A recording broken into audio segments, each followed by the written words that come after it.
been back to the academia in a while. It hasn't changed much, has it? Well, since we've got some time, want to go to the house of Dana? Paimon wants to do some reading! Ha! So you noticed! Well, you're too late. The Paimon you know and love is no more. You're looking at Paimon Plus, a new and improved treasure trove of travel know-how. Paimon Plus would like to find some new books to peruse. A gracious traveler like yourself wouldn't leave her companionless on her quest, right? Come on, this way!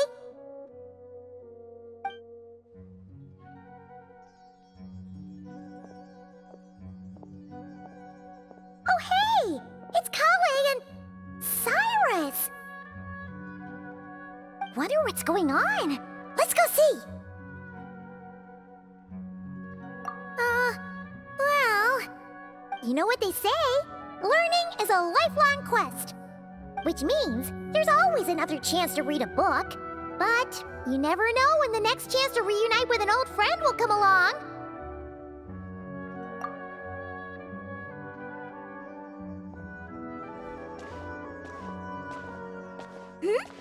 Traveler? Paimon? You're back in Sumeru? Oh, hello, you two. It's been a while. Looking to spend time with some old friends? Yep. We saw some familiar faces, so we came to say hi. Ho ho! Excuse you, associating me with that woman. And if you're going to remember me that way, you should at least mention my tomato growing skills. So he's mad about the Zaha D part and not the old man part? Well, Paimon's glad to see you in such good spirits, Cyrus. Must mean things are all good here in Sumeru. Ah, well, it's quite all right. I'm not the type to take offense at that kind of thing.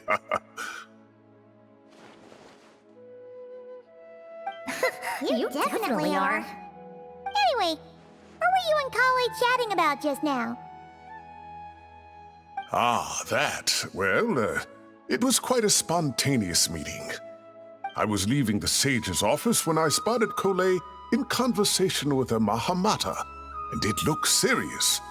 I thought something bad might have happened, so I hurried over as soon as the conversation ended. But as it turns out, our Kale is moving up in the world. The academia even hired her as a consultant. Wow! That's incredible! Oh, it's nothing, really. Look at that, so humble. Takes after me, she does. Not at all. Not at all. No, wait. I didn't mean that to sound like I don't think you're humble, Mr. Cyrus, because of course you are. I just,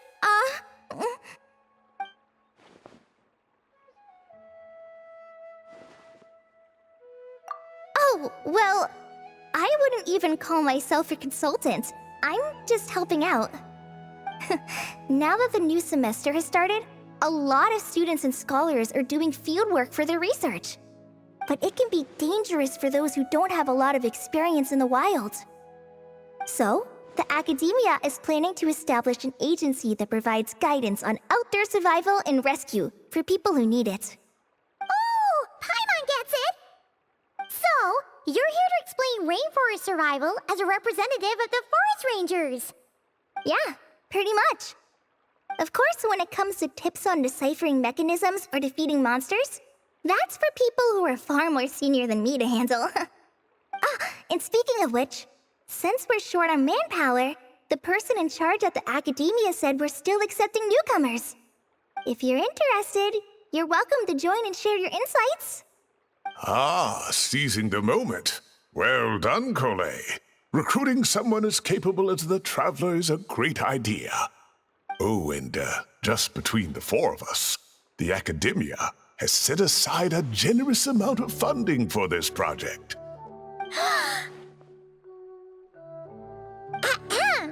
Well, since Kale's thrown her hat in the ring, we should help out too. What do you say, traveler? Great! We're all supposed to meet up in Aru Village later, so I guess we'll regroup there. I was kinda worried, since Master Tainari isn't around to help this time, but now I feel much better! Yeah, even if you don't trust the Academia's eye for talent, you can trust ours for sure. And mine, of course.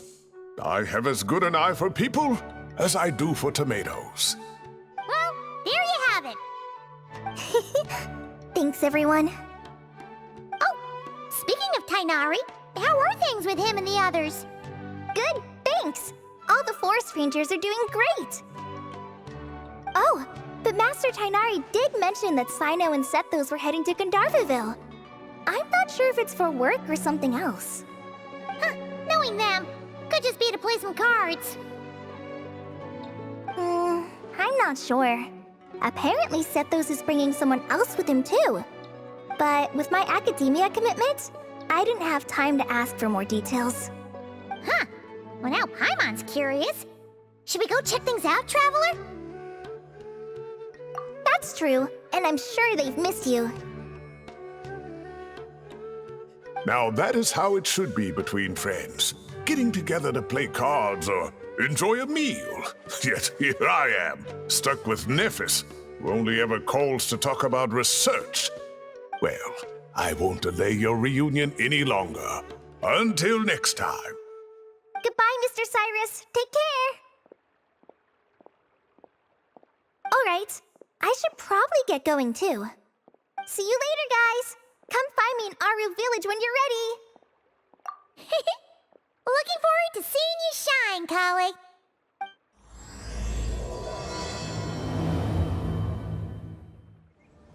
Tainari's place.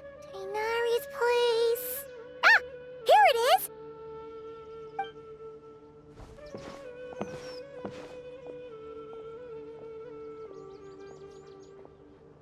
Sino! Sethos! Looks like the whole gang's here. Oh, and Layla's here too! But, oh, she doesn't look too good. Did something happen? Ah, Paimon, Traveler. It's good to see you. I'd welcome you like a proper host, but I'm a bit busy at the moment. Apologies. No need to look that worried. My observations indicate Miss Layla's condition has improved quite a bit. There's no danger to her mind. She's just fatigued and needs some rest. Excuse me for a moment while I blend some calming incense. I'll let you two explain the situation. All right.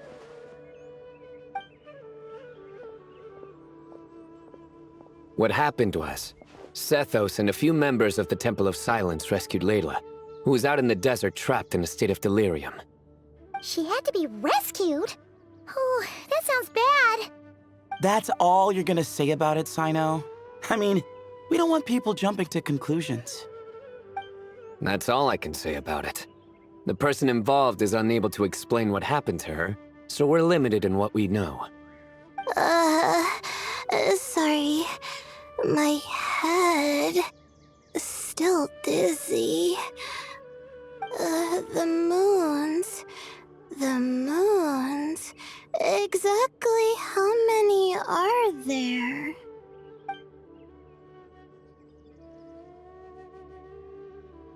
She's been repeating that phrase over and over again, but she can't seem to remember what happened to her. We tried a few things back at the Temple of Silence, but we couldn't recover her memories. Her symptoms are kind of similar to researchers in the Satyavada life state. So we brought her to Tainari to see if our veteran forest watcher had any other ideas. Tainari is pretty much our last option, so let's hope he can help.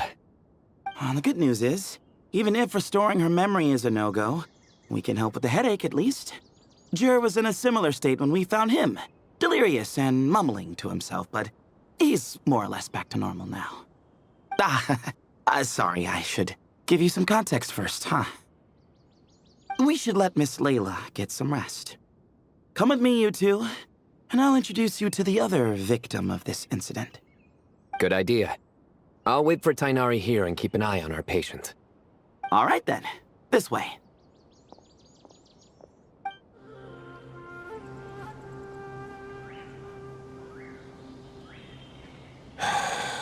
Who did the Ajalenok nut offend? I just don't get it. Hey, Jer. Still musing about Aji nuts, huh? Want me to have Sino come over and tell some jokes? Might help distract you. No. No need. I'm done. Don't encourage him. Well, sorry for interrupting the Aji talk, buddy. Next time, just say, Aji, hey knock. Hold on. So, what's the deal with the Agilenok nuts? Other than the bad Sino jokes. We'll get to that. But first, introductions are in order. This is Jer, a member of the Temple of Silence. And you remember the Traveler, right, Jer? Of course. I'd never forget a participant in the Rite of Duels or the hero who saved Sumeru. Awesome. Could you go over what happened to you one more time, Jer? Our valiant hero is gonna help us get to the bottom of this. Might as well join since you're here, am I right? Just hear him out. You're gonna want to uncover this mystery once you do. I bet on it. Well, I was on an expedition in the desert not too long ago, when I got caught in some quicksand. Later, it became obvious it wasn't normal quicksand because instead of sinking to my death, I fell into an undiscovered ruin. In my panic, arms and legs flailing about, I suspect I touched some things I shouldn't have. Because in that brief moment, an enormous amount of information came surging into my mind. I would hesitate to even call it knowledge, because my brain had no capacity to process the information. To use an analogy, it would be like trying to stuff thousands of Ajalenok nuts into a small water skin without it bursting. Sorry again with the Ajalenok nuts, I know. It's fine. We're getting to that part of the story anyway. True. Well, just as I was on the verge of madness, a single phrase broke through the storm of thoughts in my head. It was a man's voice saying, "Don't eat Ajalenok nuts." What? I know it's hard to believe, but that's what happened. I was saved by the phrase, "Don't eat Ajalenok nuts." I'm not sure. I'm not even certain it was a man's voice. It's hard to remember now that I've been repeating it so much myself. Anyway, the good news is I no longer feel like my head is going to explode. Of course, the bad news is that phrase has been stuck in my head for the past few days. Wow. But doesn't it have the opposite effect? Like, the more you say don't eat it, the more you want to eat it? Yes, that's exactly right. Whoever the voice belongs to, I don't know what his deal is with those nuts.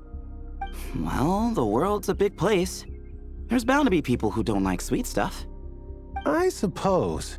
Strangely enough, I'm starting to think the voice belonged not to a man, but a cat. A cat?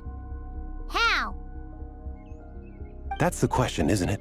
What would a cat be doing in an abandoned ruin like that? Just as my mind was reaching its breaking point, I could have sworn I heard the sound of a cat guiding me to exit. But when I came to, all I saw was endless desert, and Sethos shaking me in a desperate attempt to wake me up. I'll admit, it was pretty terrifying seeing you like that. Staring off into space and mumbling about Aji nuts. You sure don't sound terrified. Sorry. It's not that I don't care. It's just kind of hard for rambling about Aji nuts to sound menacing. Now, what Layla was saying, on the other hand, that is much creepier. Exactly. The unknown is what breeds fear. Aji nuts are familiar. But the moon suspended above us at night? That's about as foreign as it gets. Well, we don't know that for sure. There could be a whole other world inside an Ajalenok nut, with a moon of its own. Huh. I guess. Ajalenok nuts are not to be underestimated. Right, yeah, of course. Won't catch me disparaging the mighty Agile Knocknut. No, sir. Huh. So, a similar thing happened to Layla then? Yeah, I think so. I was in a hurry to rescue Jur, so I put a marker on the incident site so we could go back and investigate. When his condition stabilized, we doubled back around to check and... Exactly. Multiple victims with the same symptoms at the same location. It wasn't hard to conclude that something is seriously wrong with that place. So, after we got Layla out of there, I had the Temple of Silence put up a warning sign at the scene and send patrols to watch the area. Speaking of, Sino, Tainari, and I are going to head back there and investigate once Layla is stable. So, as per usual, you're here just in time. That's for sure.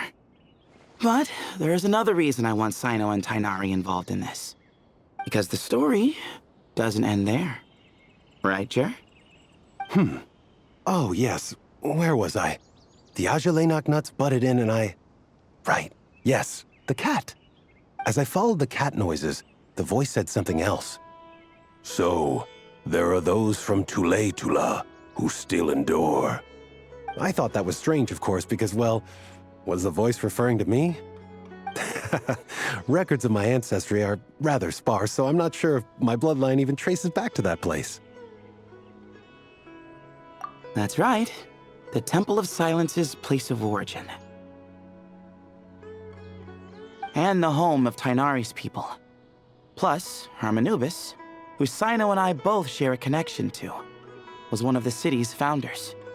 As the temple's current leader, if something strange happens in the desert, it's my job to get to the bottom of it.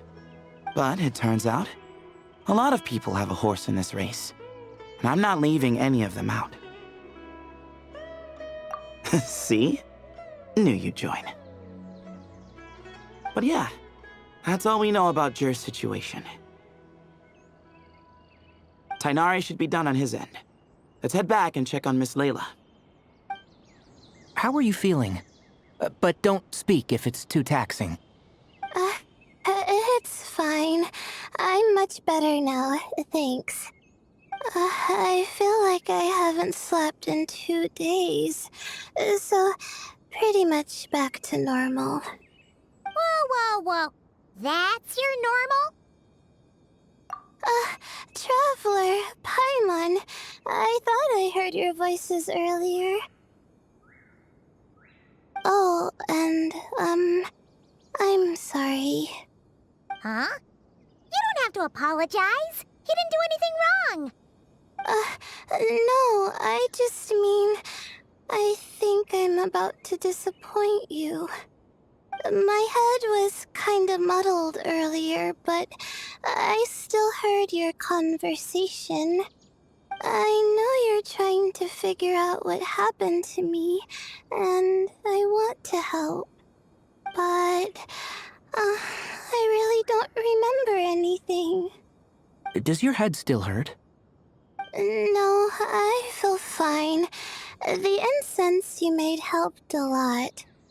I'm still hearing those words in my head, but other than that, I'm okay. It's just, all I remember are those words.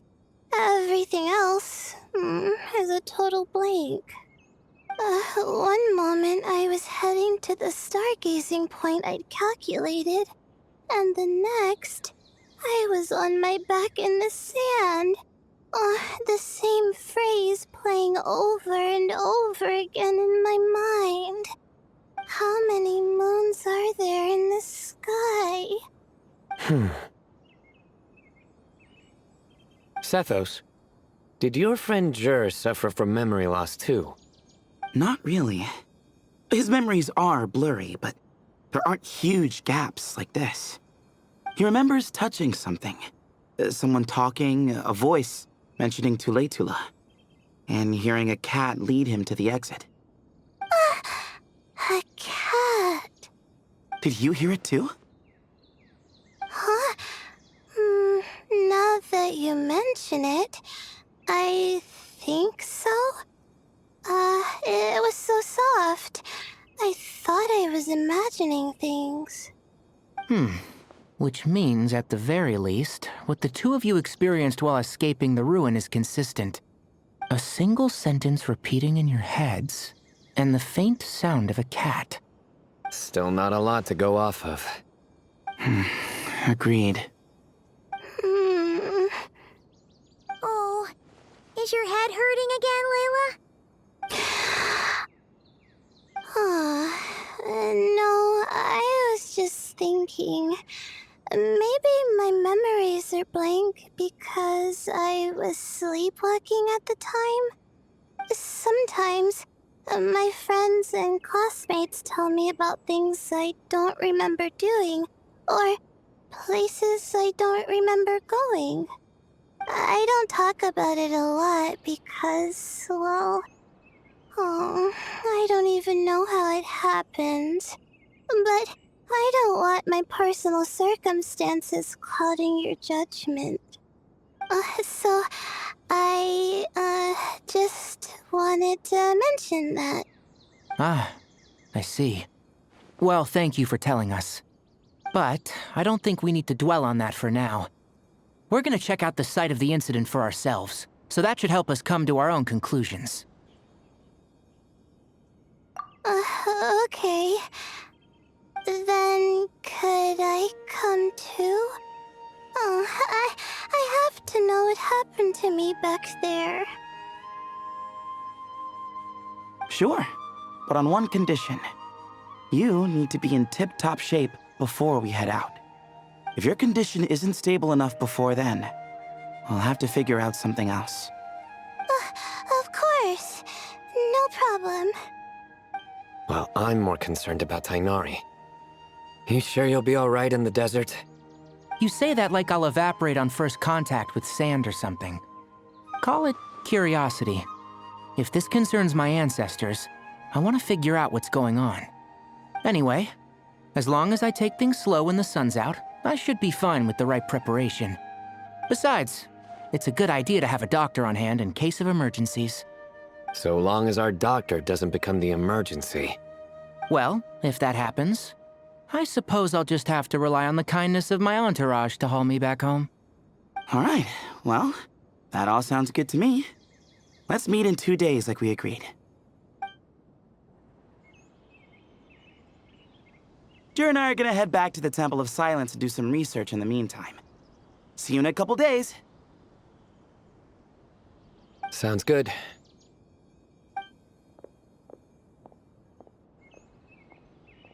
What about you, Layla?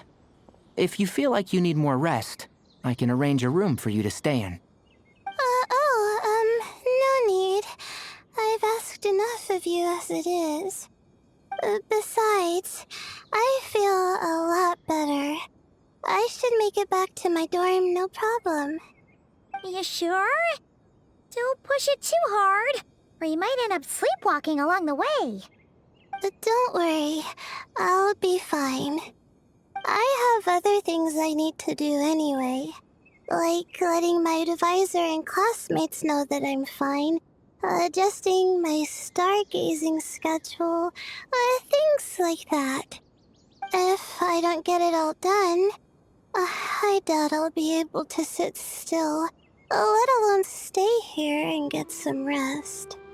I'm not so sure that's... a much better idea. Thank you, Traveler. Of course, if anything starts to feel off, come back for a checkup right away.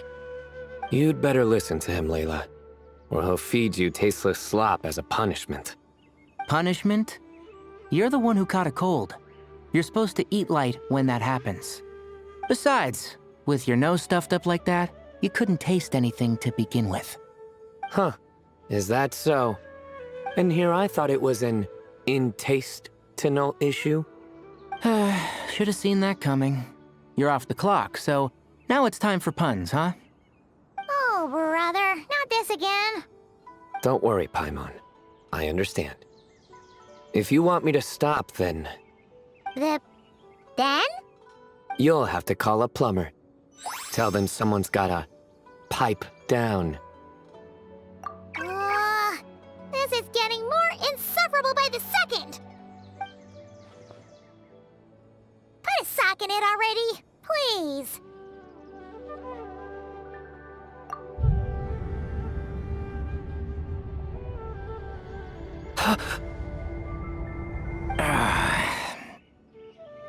Paimon's done with this game. You win, okay? Let's just get out of here. Please!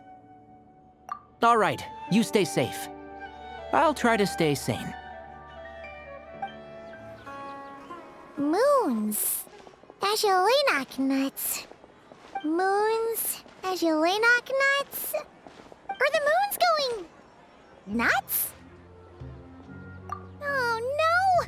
Looks like Paimon's caught the brain bug too! She can't stop thinking about those two things! Oh, Paimon's gotta clear her head. But how? Aha! Got it! The cafe over there! Why don't we head over for a quick pick-me-up?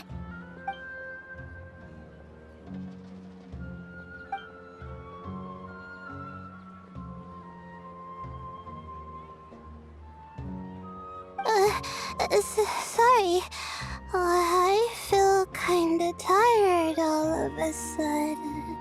Wait! Is it because of all Paimon's muttering just now? Oh, sorry. The coffee will be Paimon's treat, okay?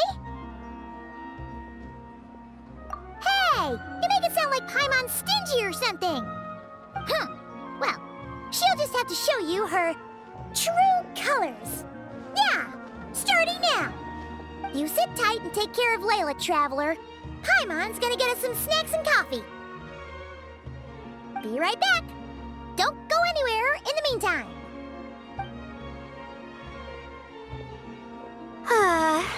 She's pushing herself again as always. Saw right through me, huh?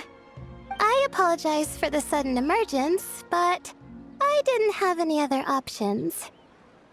Well, that's true.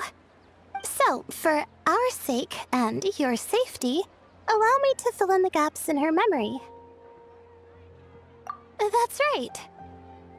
Layla was already in bad shape, stressing about her new study topic, focusing on the stars instead of her surroundings. By the time she realized the danger she was in, it was too late.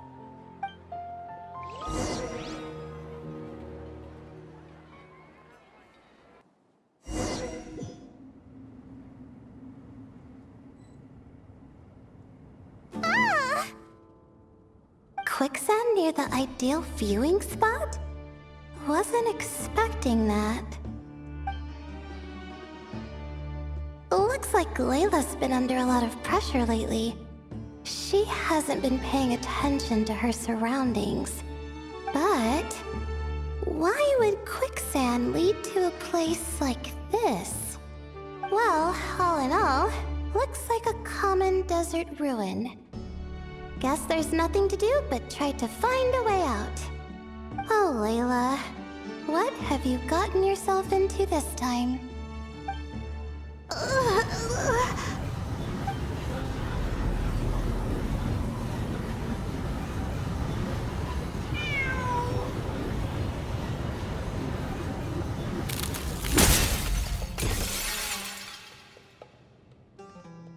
How many moons are there in the sky? How many moons are there in the sky? Okay, information isn't rushing into my brain anymore. That's good. How many moons are there in the sky? My head hurts. But there are no more dark spots in my vision. And I can see in front of me. Still... how many moons are there in the sky? What's going on? The same thought keeps popping into my head. What does it mean? How many moons are there in the sky? Isn't there just one?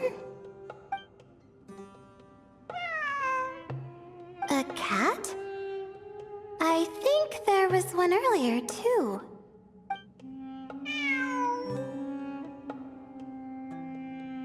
I'm not hearing things. It really is a cat. But what is it doing here? How many moons are there? No! Stop it!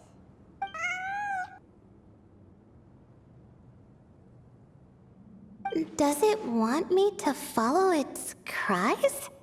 Well, it's not like I've got other options. Come on, Layla. You can do this. And so, I followed the cat's cries to find my way out. It was quite a kind creature. It didn't even leave until the other Mies started to wake up. Thinking back, it all started when I touched that device. I've heard fellow students talk about it before. How the desert is full of objects that do strange things.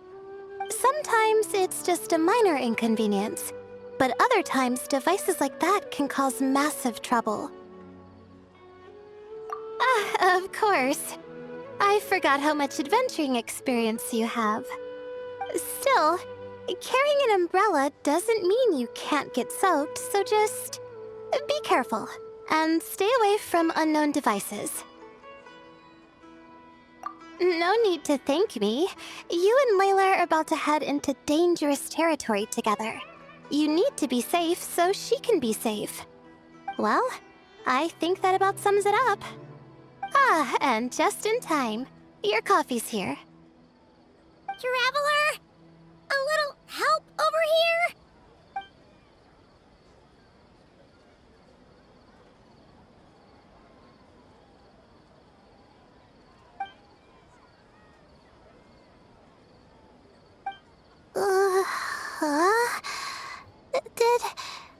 Did I fall asleep? Wow! Paimon didn't even know she had such an impressive skill. Ha! Does that mean since Paimon bought this coffee, it would just make you sleepier? A beverage that puts people to sleep. Better saved for work hours, I think. What? So you can nap on the job? Who does that? Huh? Oh.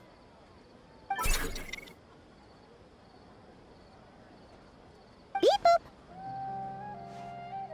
Oops. Oh, hey them, Kaveh. Nice to see you. Oh, and you too, Marak.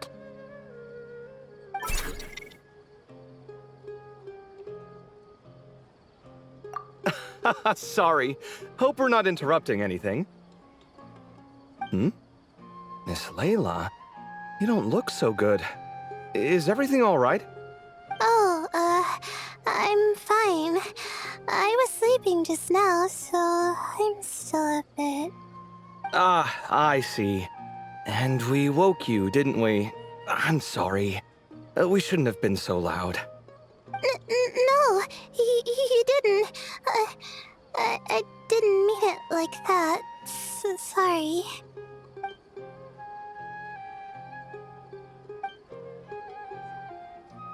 Wait, where are you going? You just got here. I'm going to do what I came here to do. Which is? Buy coffee beans.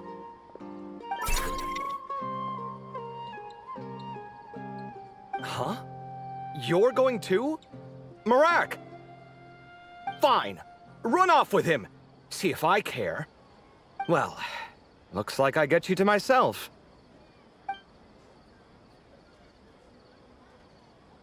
It's been a while, hasn't it? How have you been? So, a busy life of adventuring for you, and a busy life of academics for Miss Layla, is that right? Oh, is something wrong? Ah, the desert's not always the friendliest place, that's for sure. And from the look on your faces, I'm guessing this problem's not resolved?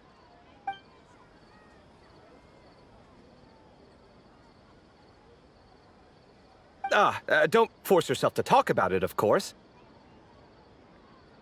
But I've worked on several projects in the desert before, so if there's anything I can do to help, just say the word.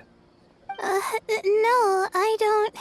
have anything to hide. It's just complicated, so explaining might take time.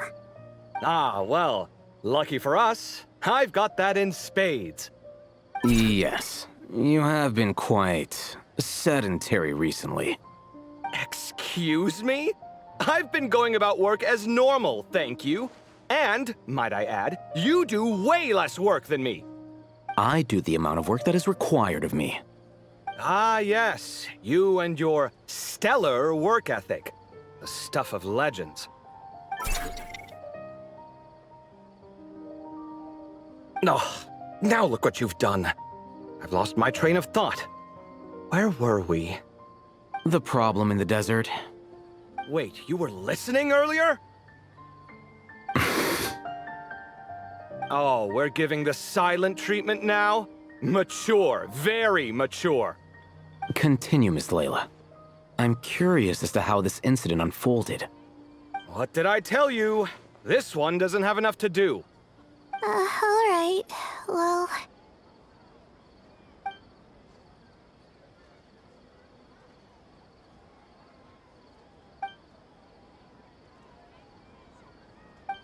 Could you still use some extra hands on this investigation team of yours?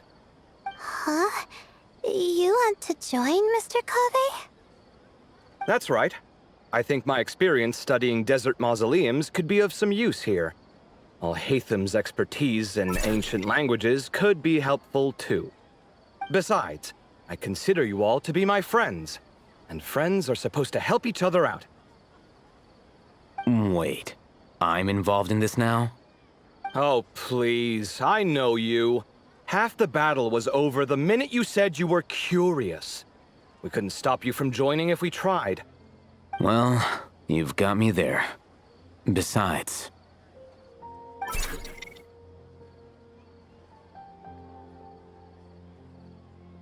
this suitcase of yours has been jumping at the chance to volunteer for a while now. I imagine... You imagine? mechanical life forms might also feel homesick from time to time. Huh. Now that you mention it, Marak's core was a component sourced from the desert. That could prove useful. You're sure you want to come with us? It could be dangerous. Oh, I'm sure. All the more reason to recruit as much help as possible. It's important to count on friends at times like these. Our pleasure. It's a plan, then.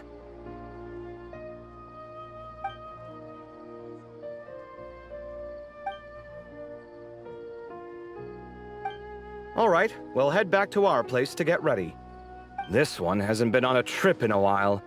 Chances are, he doesn't even remember how to pack a suitcase. I'm not worried. It'll get done.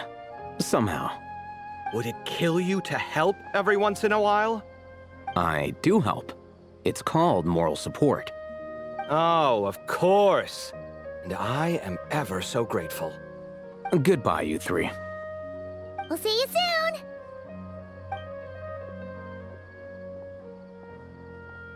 Oh, and Kave, your coffee beans! You were too busy glaring at Al-Haytham, you almost forgot them!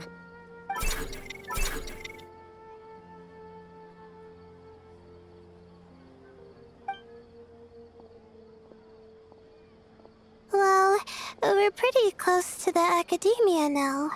I should be fine from here. Thanks for the coffee, Paimon. I feel much better now. Right. I'll follow the doctor's orders. Or try to, at least. With the blessing of the stars, I hope we all get a good night's sleep.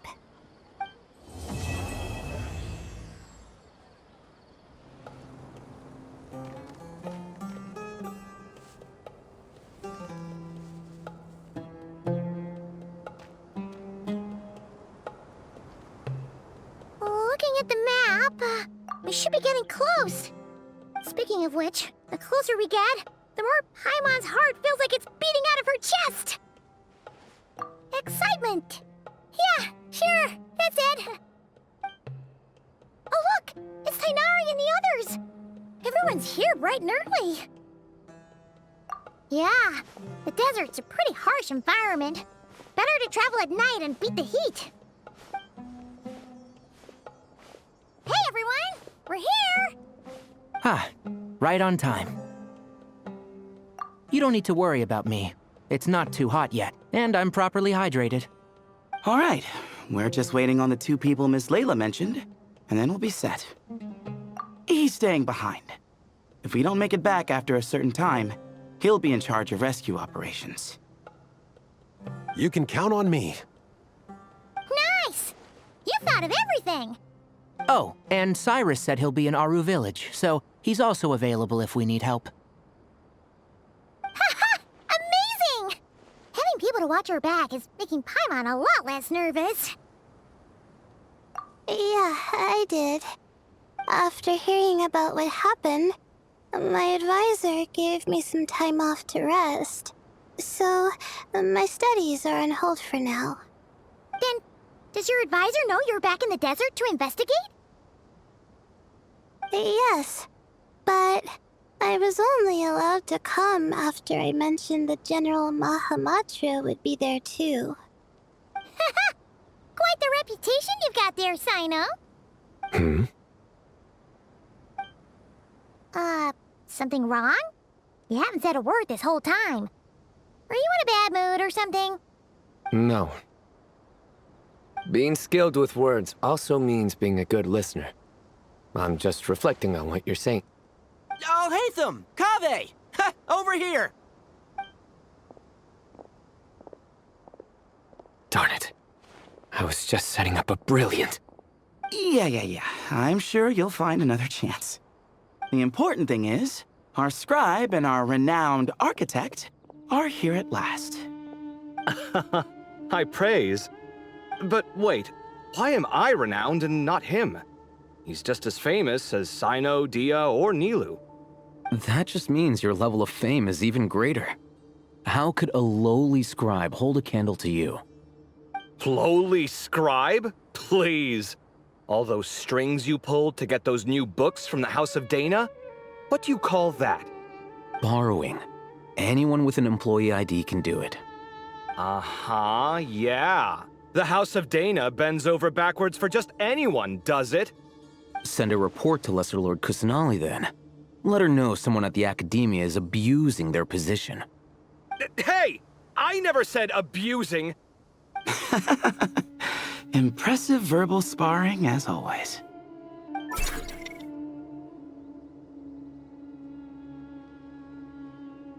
Oh, hello to you too, Marak. Well, looks like your assistant is raring to go, Kaveh.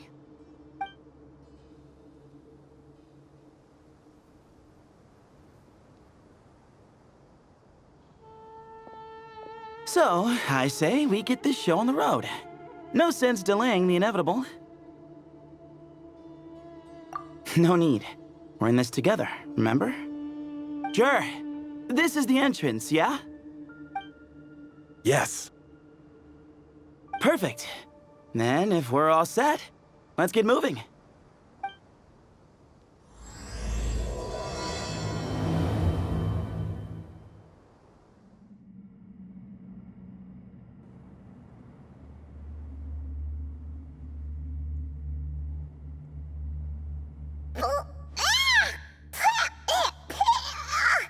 Paimon's mouth is full of sand! Ugh.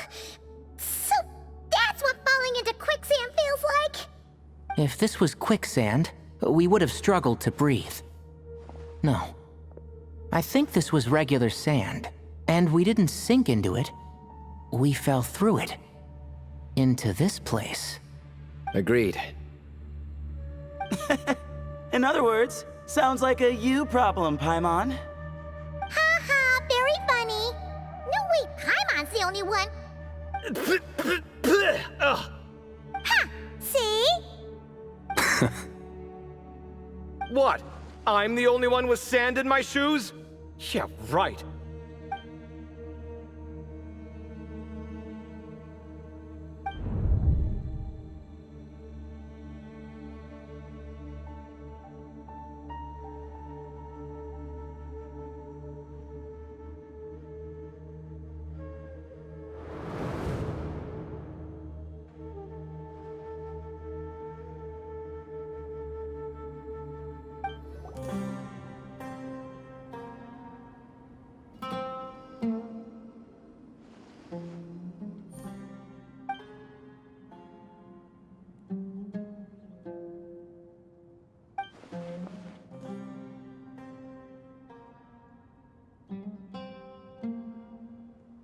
Well, that goes without saying. Fair point. There's just one problem, though. The only way forward is through that door. Ooh! Is it time to hunt for a key? Paimon loves this part. Don't worry. With our adventuring experience, we'll find it no problem. Let's get searching.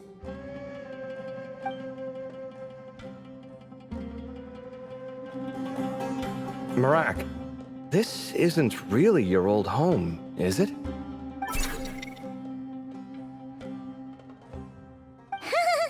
No idea what that means, but Marat does sound pretty happy. So, mechanical life forms do have the capacity to miss home. A novel discovery. Well, with Marat leading the way, we should be safe, right?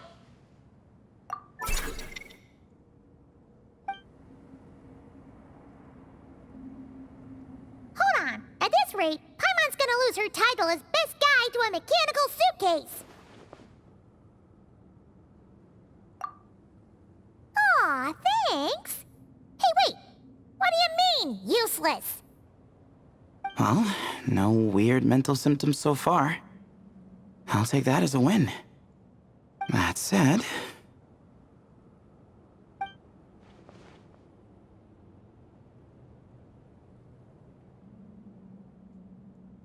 There are 3 doors here. So, we split up. Divide and conquer. Otherwise, this whole thing is in ruins. No pun intended on that last part. I swear. Yeah, that might be our best option.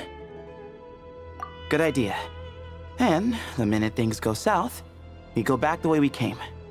Ooh, this is getting exciting! So, who's teaming up with who? Paimon calls dibs on the Traveler!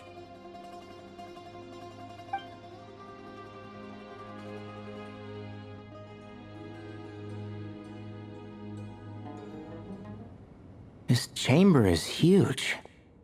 I can't even imagine what it's used for. Oh. What's wrong? I seem to have stepped on some kind of stone slab. Huh. There's a pattern on this, but it's hard to make out with all the dust. Huh? Look! The shape seems to match the markings on the ground over there. Let's slot it in and see.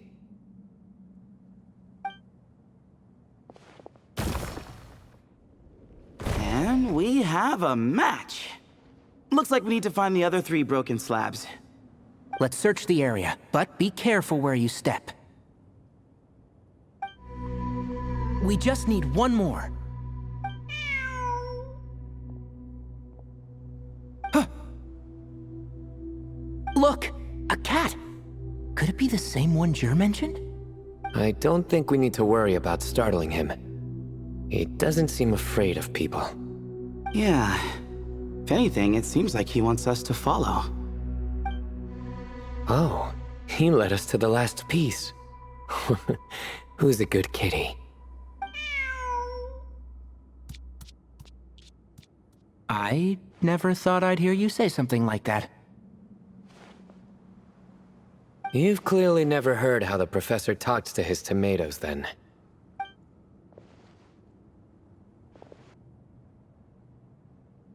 Alright, well, that's that. Now, we need to figure out how to get rid of all this dust. Behold, the great Vayu Viastra.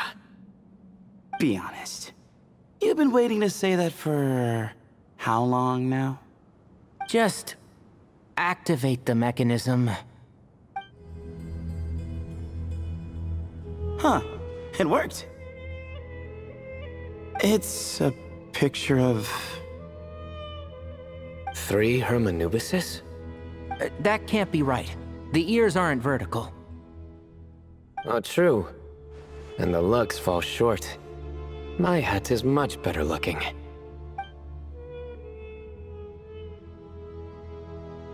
A goat, an ibis, and a crocodile. Oh, wow. Our botanist knows more than just plants. Riveting observation. I was just thinking. These three figures look a lot like the 7 pillars of King Deshret. That's right. These are our colleagues. Our what now? You sure about that? Just kidding. But what I meant by that is, these were Hermanubis' colleagues back then. The middle one is the Goat King Hereshef, Minister of Ministers, the god Amun's most trusted chancellor. Records say he was the deputy king of the Desert Sands, chief among the 7 pillars. Someone even more impressive than Hermanubis? I wonder if that ever got his goat. Sorry, couldn't resist.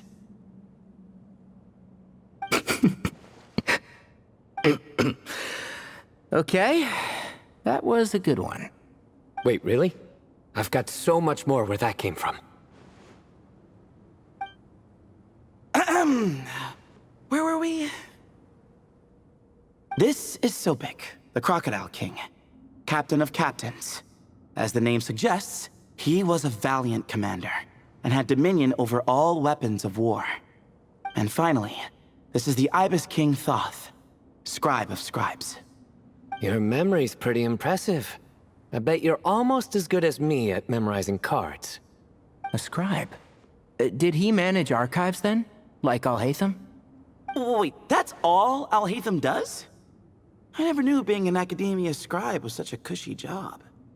Well, that's how his friend put it, anyway. But it does seem like he has a lot of free time. Well, I don't know much about the academia, but I'm sure the Ibis King had more responsibilities than that. The temple's records say he represented the wisest aspects of King Deshret, inventing the desert script and arcane arts at his king's command. He must have been quite the impressive man then. Or creature, depending on how you look at it. Still, why are these three the only ones represented here? What about the other pillars of King Deshret? Maybe because the 3 of them were extra close? Huh. Kinda like us. Oh yeah! Maybe we should have someone inscribe us on a commemorative stone slab too. Or we could just take a picture. It would serve the same purpose. Anyway, no more distractions. Huh. Doesn't it look like there's writing carved into the corner? Huh. There is. And it's in the ancient desert script too. Looks like the Ibis King left you some homework. Give me a sec. I'll try and translate it. The ministers are unvirtuous. The scribes unwise. The captains unworthy. My end is not humanity's end. Hereby bestow upon you all the far side of eternity. Wait, so they went to Aru? It doesn't sound like it was their idea. The far side of eternity is said to be the final land of dreams for all desert dwellers. But if such a place did exist, wouldn't it also be an inescapable prison? Yes, and based on the writing here, it's clear King Deshret wasn't pleased with these three. This gift he bestowed upon them seems more like a punishment. Such is the power of a king, I suppose. Which means the goat's the one who got in the end. Huh. Yep, not as good the second time. What? Impossible. Well, looks like that's all we can learn here. Should we keep going? Yes, no time to waste.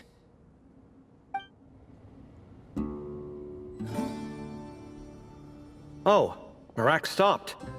What is it? Found something? Looks like something covered in sand. Let's get it out then. Come on. Oh, it's a stone slab. Good job, Marak.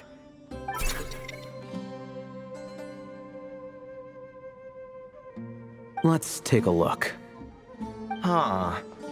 Looks like this part of the picture goes over there?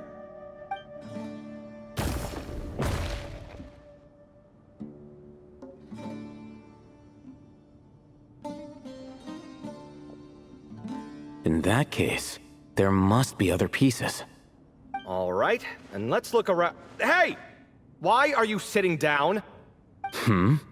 I thought Marak was helping. Oh, so you do know what that word means. Great. Are we supposed to just sit back while Marak does all the work?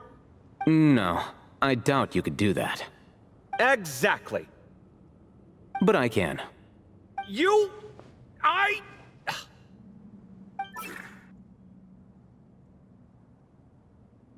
See? It's all coming back to me. How insufferable it is to work with this no-good, do-nothing... We could be more efficient, I agree. I'll work on this piece.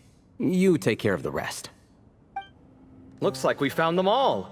The pieces fit together like a glove. But we can't see what's on them. Turn around. Huh? Look. Oh, I've seen this before. It can create strong winds. Just what we need to clean off the slab. Come on, let's... Hey! Don't worry about me. If I sit here, I won't be in the way. Oh, you don't want to be in the way? Then sit right in front, so the device can blow you straight back to Sumeru City. Done. Huh. That's one big cat. And there's a shattered crown. I think it's depicting some kind of story. Look, there's writing too. The Ibis King answered the young noble, granting him the wisdom he sought. But the fragile crown was shattered by lies in the end. Here I leave the name, Gudars. Gudars? I've seen that name in a history book before. He was a young noble who sought to save his realm, and a king who once united the desert. That's right. Although his methods were rather shameful. During his long reign, he betrayed his family and the nobles who supported him, only realizing the error of his ways after his enemies left him nowhere to turn. But by then, it was too late. Seems like a common occurrence across history. Different people, same mistakes. It's an inevitable pattern, destined to repeat itself.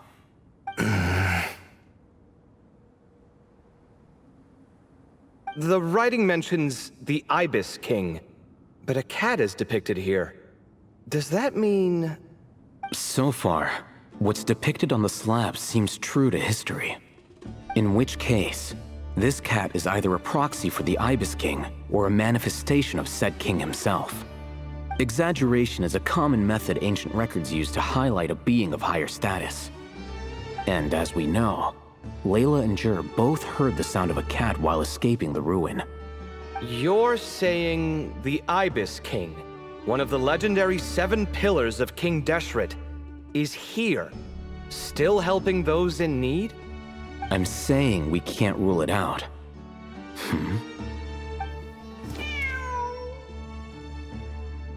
Wait, there it is! The cat!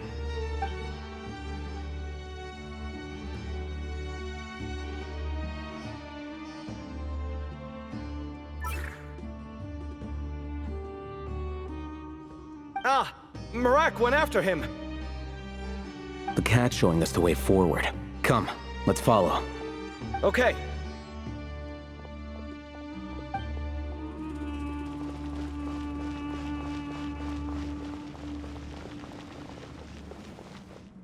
Huh. The cat's... gone. Yes, but look where he led us. Oh. Another slab. It looks similar to the last one.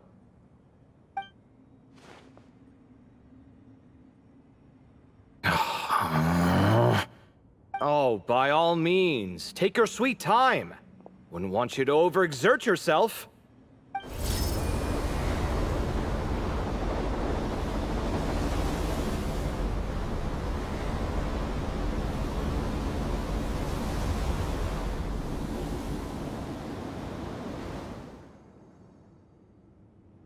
Huh. The scene depicted here...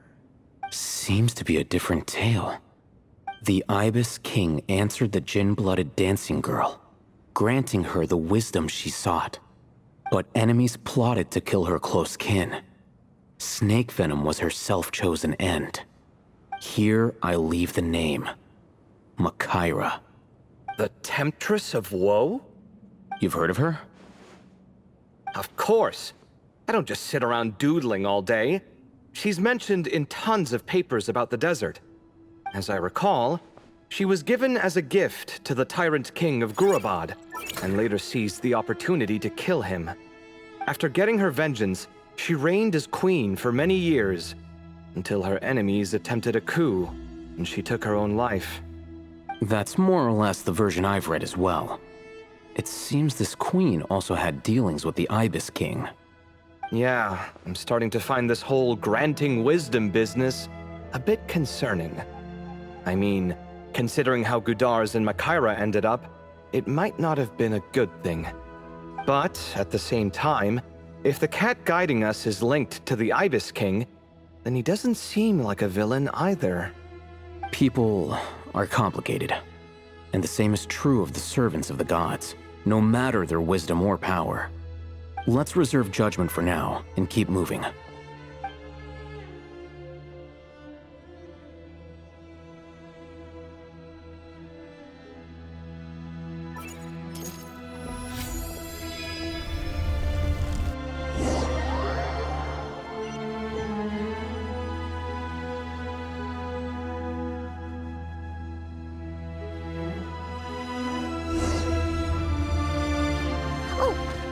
To ask earlier, have your memories come back, Layla?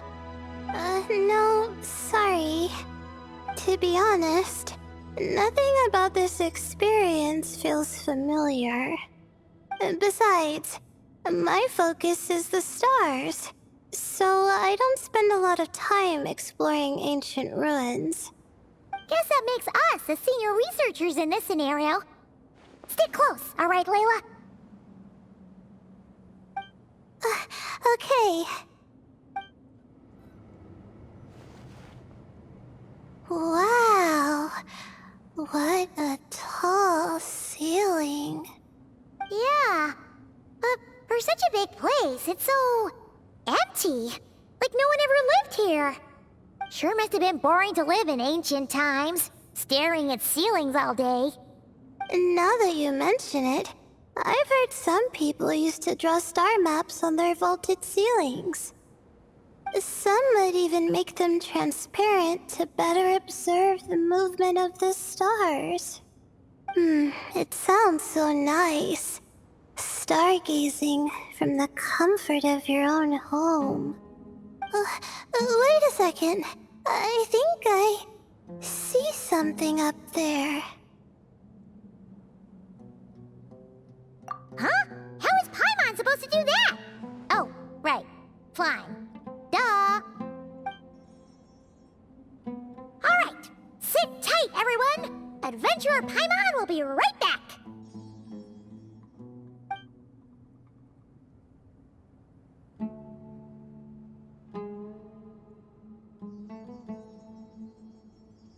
Okay. So, there's nothing super special up there. Just a couple of shelves, tables, jars, and scrolls. And a whole bunch of dust, dirt, and sand. You really want to search through all that stuff? Well, when you put it that way... Come on then, let's see what we've got. Paimon's hoping for something super valuable. Thanks. I'll stick close. I think that's everything.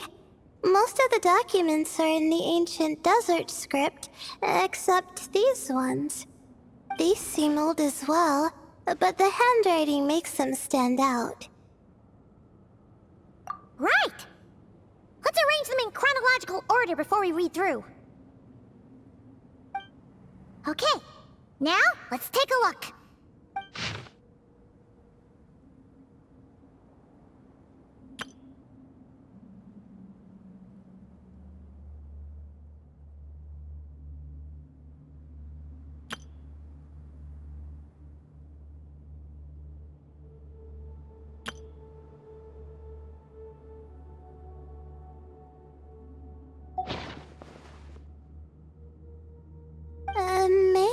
this person fell in by accident, like Mr. Jur and me.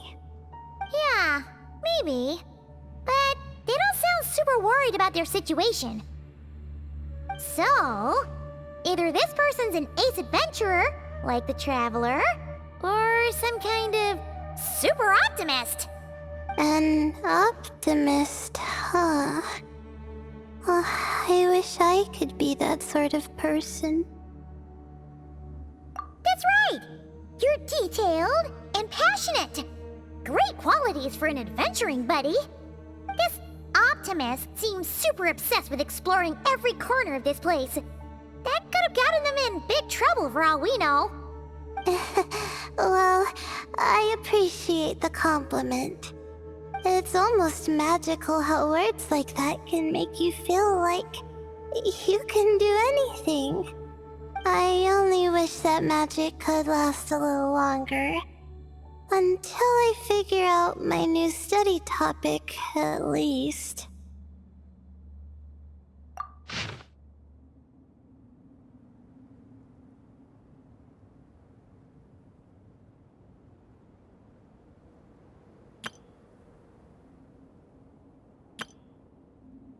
Oh, looks like you were spot on, Paimon. See? Told ya! That's what happens when you don't think things through. And all this talk about seniors and juniors, he was a student just like you, Layla.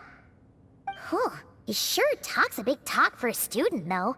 You'd think he was some kind of old scholar instead. Huh. What is it? Did Paimon say something wrong? No, not at all.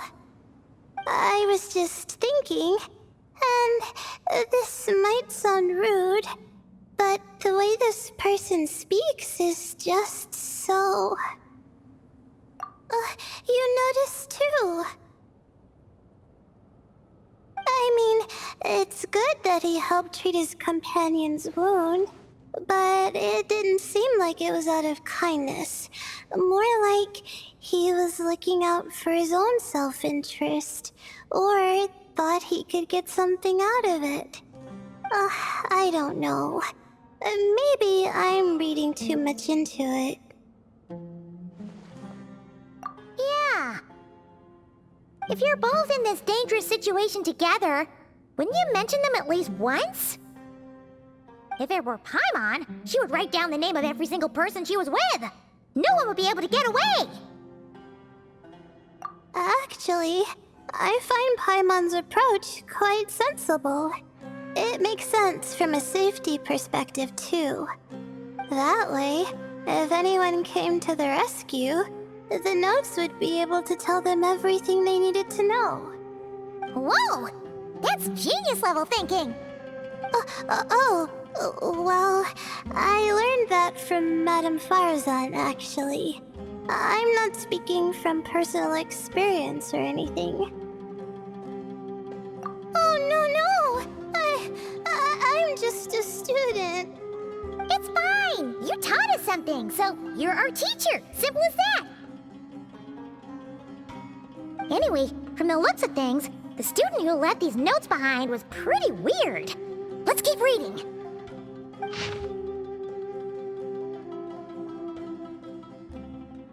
Whoa! Hang on! That's a lot of information. Paimon needs a moment to take this in. The Ibis King. So... did this person actually meet the Ibis King here? Sorry. Who? Jeez, not again! Stop teasing her, Traveler! You know she was asking about Nefer. Anyway, Nefer's, a friend of ours. And she's mentioned the Ibis King before, but not in much detail.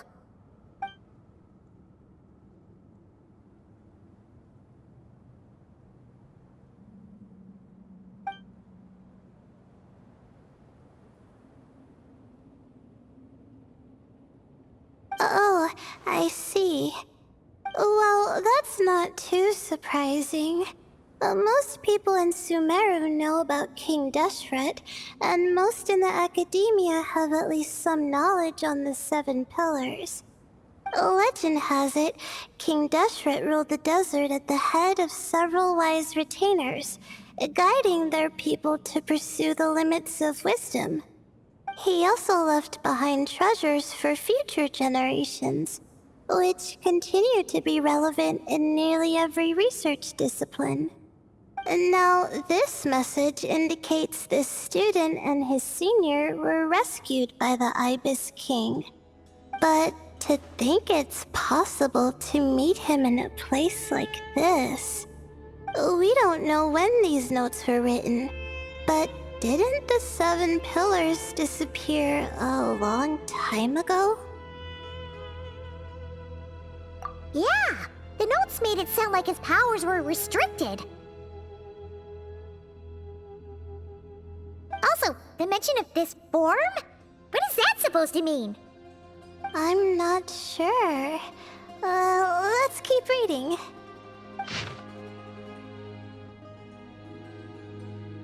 Oh, this is the last page.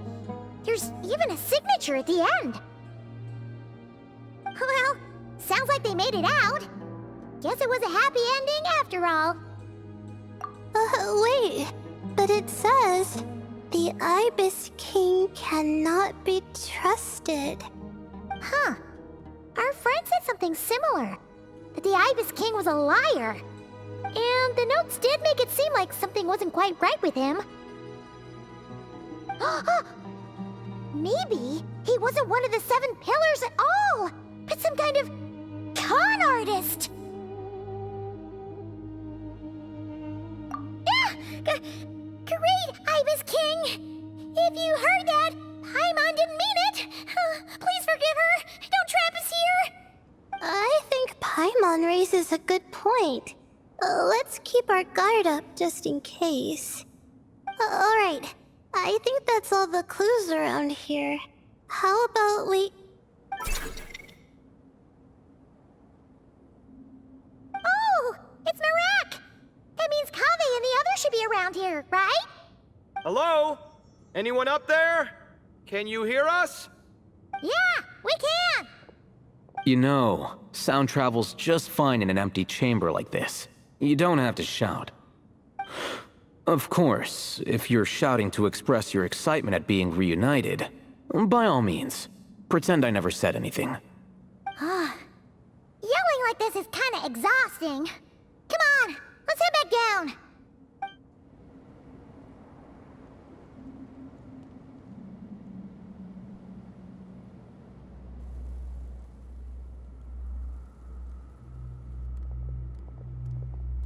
Wow, we all ended up in the same place, huh?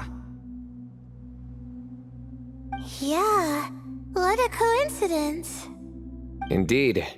Or as I like to call it, the chai factor.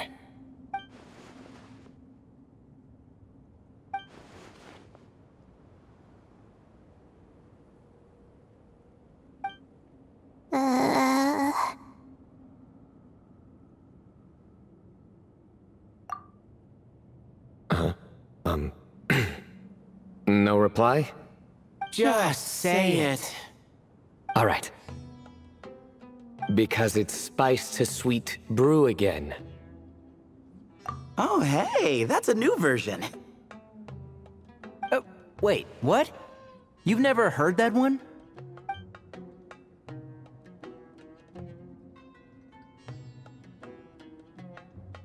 What are you looking for? A place to sit and read my book.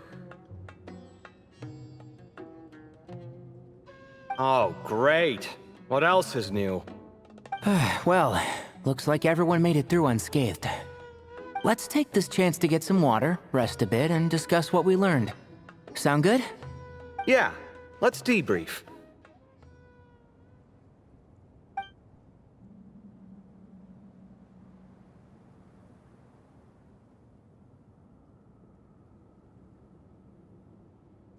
Okay, so we all learned a lot, but it feels like we ended up with even more questions. Yeah, but one thing's for sure. This place is tied to the Ibis King in some way. Hey, Sino. You're the current representative of Hermanubis. Can you call him up for a sec? Of course. Just let me sense his presence.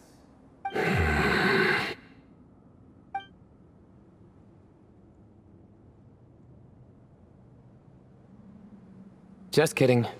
I can't sense him at all.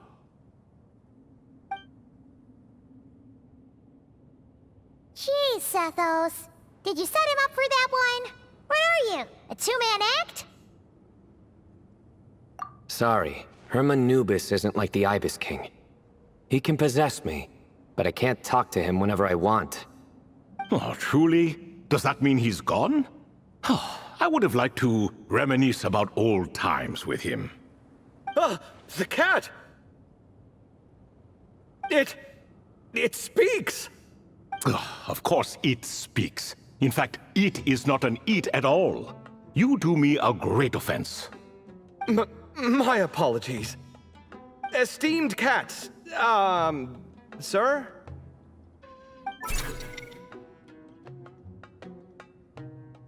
Oh, this little contraption is still here.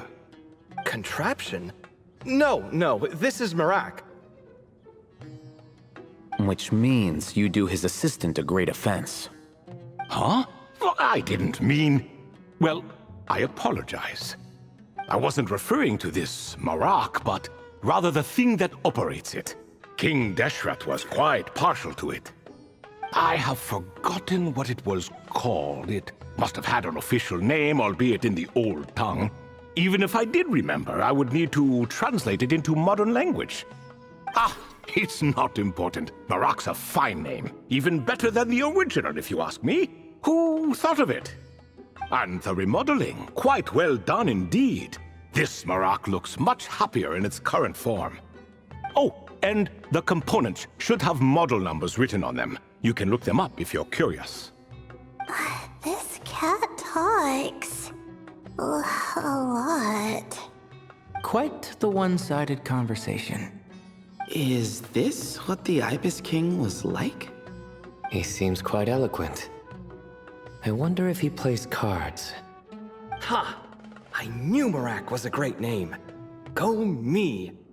Let's see, what page was I on again? Should have brought a bookmark. That all went over Paimon's head.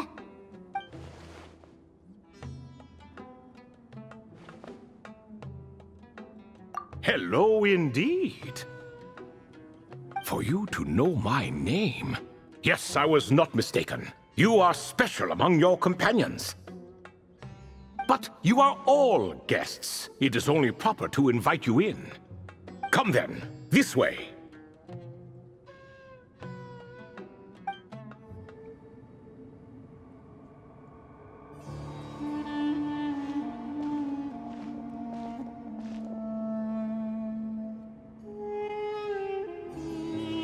Welcome to my humble abode.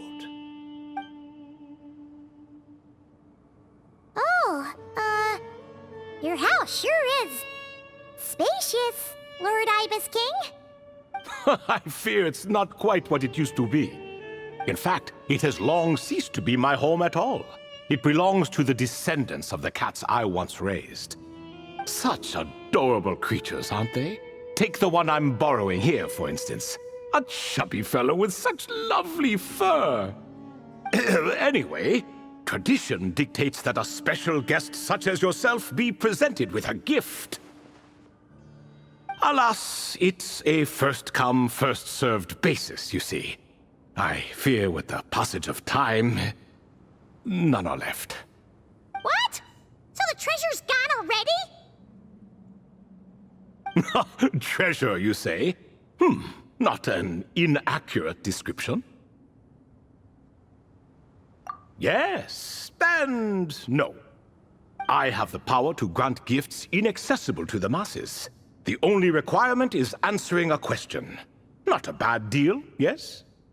Of course, my questions were given unto me by King Deshret, who in turn received them from the Mistress of Flowers. There are 3, and no more. What causes our rise and fall? What obliterates love and hate? What determines truth and falsehood? The more he talks, the less Paimon understands. I see. That must mean Gudars and Makaira managed to answer 2 of the 3. Another who understands. Oh, so that's the event those 2 slabs are depicting. Ah, priests and their records. A singular obsession, and quite boring too. After being imprisoned within Aru, I could, on occasion, take the form of a cat to converse with those around me. But I despised speaking to them. No conversational skills whatsoever. Now, humans like you who stumble in here from time to time, you are much more interesting. Hold on, we're getting off topic again. The 3 questions you just mentioned, what are they for, exactly? Ah, that is a story that begins with King Deshret. And we're in for another long one. Nostalgia for the past is common to us all, is it not?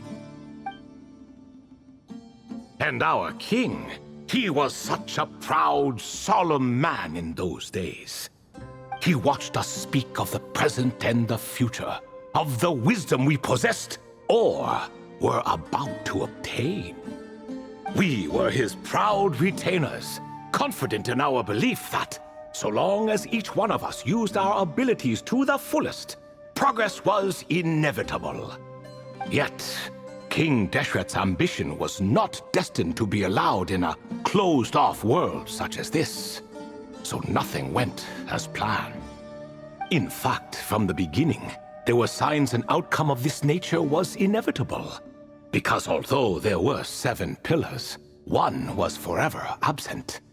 Al-Ahmar would insist the Dendro Dragon Sovereign was one of us, but the dragon herself rejected that idea.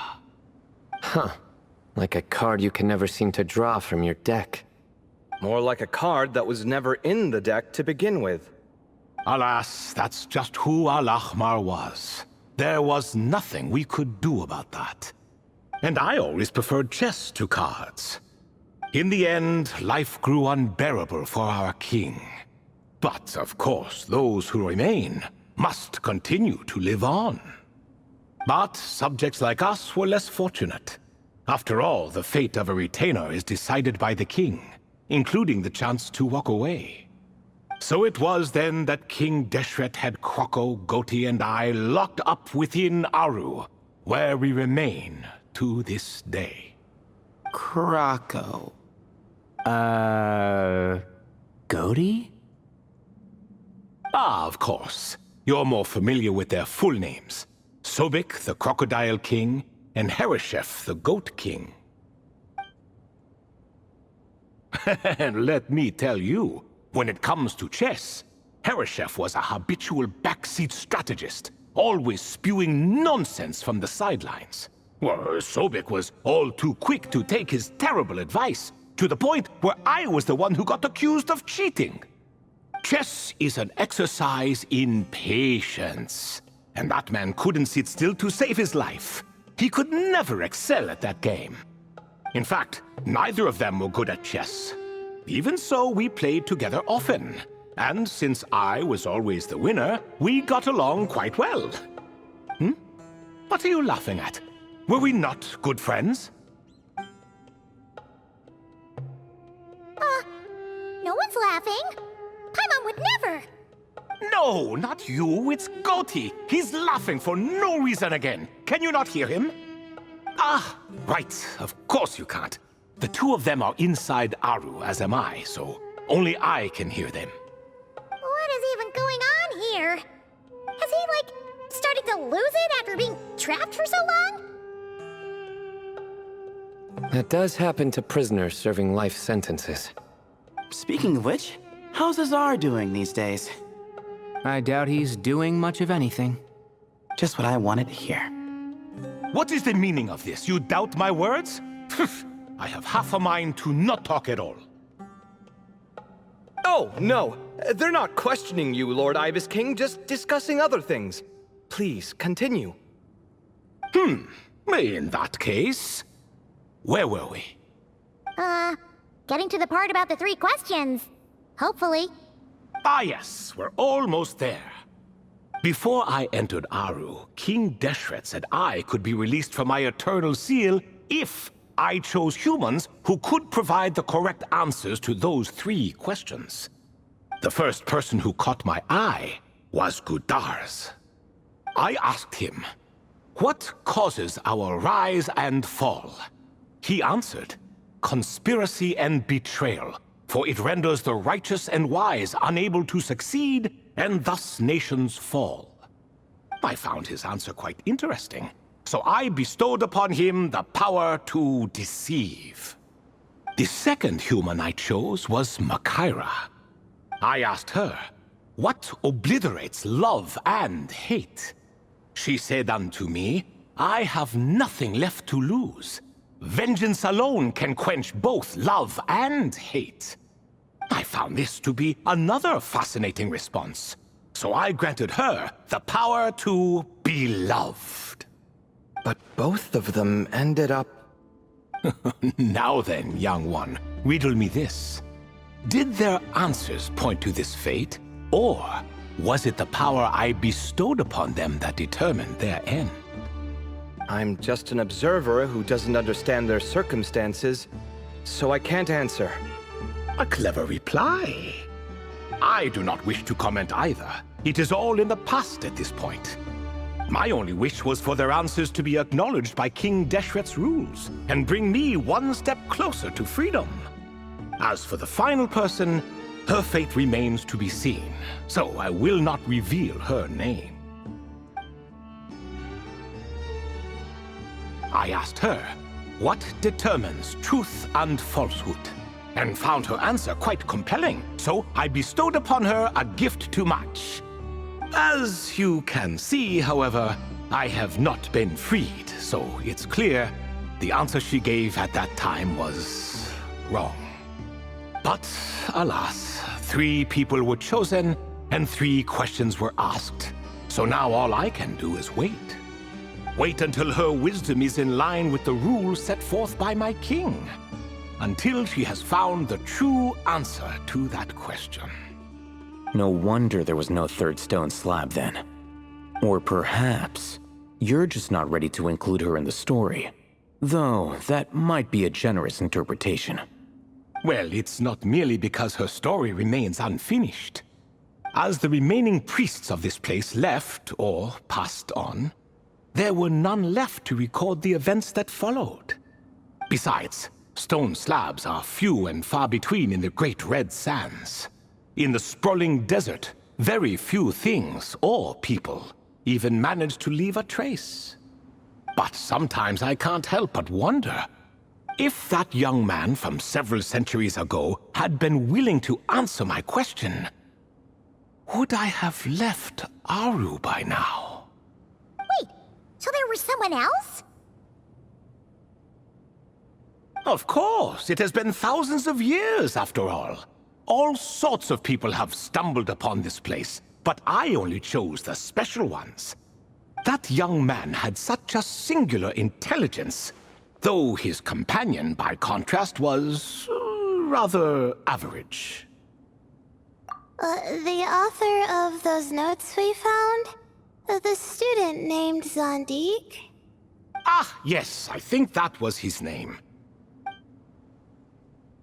In truth, I was unsure whether I should grant him my 3rd remaining gift.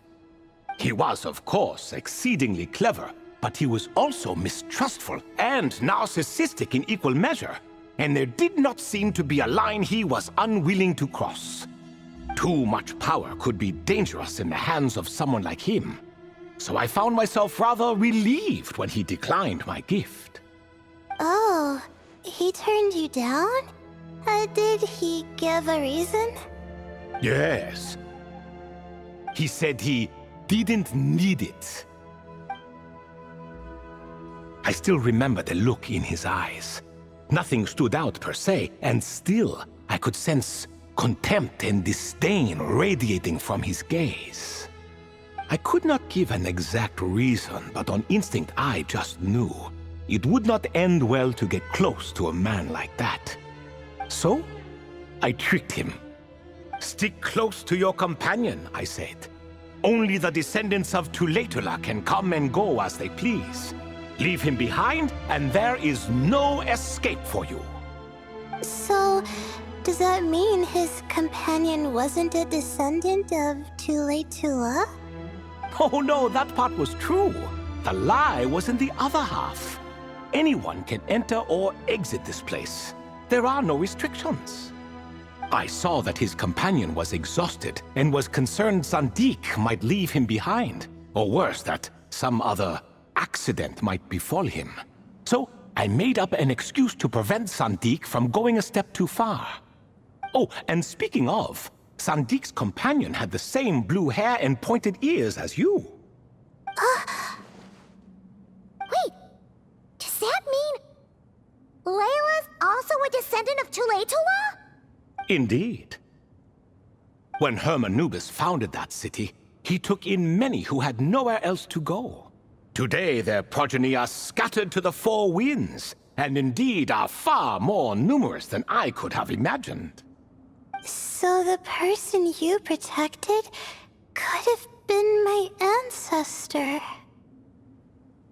Yes, yes. You're very welcome for that. Could I ask another question, Lord Ibis King? Of course. I have nothing but time, I'm afraid. Did you also save me and a man named Jur? I did. You two were quite unlucky bumping into a device King Deshret once used to measure human brain power. That contact caused more knowledge than you could handle to flood into your minds. So I replaced that knowledge with simpler, repetitive information. Of course, the side effect being the same thought repeating over and over again in your mind, but that should resolve itself in time. How many moons are there in the sky? Yes, that was the phrase I used in your head. I forgot the other one, though. I believe it had something to do with food. Both were spur-of-the-moment decisions, so no need to dwell on the meaning too much. Oh, I see. Thank you, Lord Ibis King. As I said, young one, you are most welcome. If you're inclined to return the favor, perhaps you could turn off that device so no one else can trigger it? There's only so much a cat's paw can do, so I'm afraid this is something I must leave to you. Or Marak, I suppose. Oh, splendid! Another one bites the dust. Such is the fate of things here. Day by day, little by little, the remnants of ages past fade into obscurity. For that reason, the gifts of bygone eras, be they tied to your blood or technological in nature, are not to be revered. They are tools, nothing more. Disrespectful? I simply make the most of what I have. Besides, our king has been gone all these years. What good does it do to revere him now? Oh, are you talking to the Goat King again? No, Croco this time. He's pestering me for another game of chess. Says he wants to even the score. Wishful thinking, if you ask me. If we counted one push-up for every loss, he'd owe me 300,000 by now. Of course, that's just a rough estimate. I've never kept count. It appears that's something you like. Being someone unable to be defeated. I suppose so. All right then. Time for me to extend my winning streak, and for you all to head home.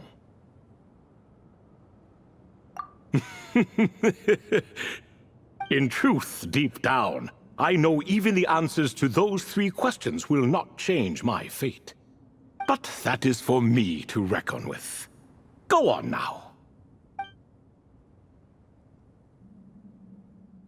Excuse me. Do you even know what time it is? I've harvested 3 crops of tomatoes while you've been gone. You're exaggerating, Professor. I'm making a point. There's a difference. Sincerest apologies for keeping you waiting, Professor Cyrus. See, that's what I call manners. Now, are any of you hurt? Nope. It went way smoother than we expected, actually. I presume the investigation is complete then. Come, tell me all about it. Oh my, did you luck out? If you've read the work from the Vahumana Dashan, you would know that the Ibis King has, well, let's call it a mixed record. Perhaps he softened up a bit in his old age, and that's why he chose to help you. Or perhaps he just didn't have a good enough reason not to help us. See? Marak agrees. How do you even know that's what Marak meant? That could have just been a happy noise. In any case, there's a lot to be happy about. We figured out what happened to Layla and Jur, and there were some unexpected takeaways too. Yeah, I never expected to learn about my ancestry. I've always thought of myself as just an ordinary student. I never would have even considered something like that could be true. Come to think of it, our ancestors might even have been friends at some point. Huh? You're right. Maybe I should take a trip back home to see if I can find any records about that. Oh, I was just throwing that out there. I wouldn't want you to go to the trouble. It's fine. My advisor gave me a break, and I still have a few days left, so... Oh, wait. My study topic. I haven't made any progress at all. No. I need to focus on that instead.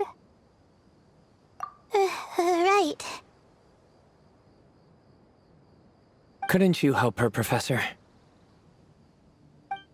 Huh? No, I could never. Me, you say? I'm from the Spatamar Darshan, and I don't think that Nephis or Zahahadi researched the stars. All I have to offer are my homegrown tomatoes. Although I suppose it's not impossible. I can ask a few old friends to recommend some interesting topics. You really don't have to. It sounds like a lot of work. Hardly. A few passing questions while we water the plants? It's no trouble at all. Thank you so much. Of course. Now it's getting late, and you all must be tired. Let's wrap things up here. Some say desert nights are the sun taking mercy on us after the heat of the day. So, let's leave while she still feels merciful.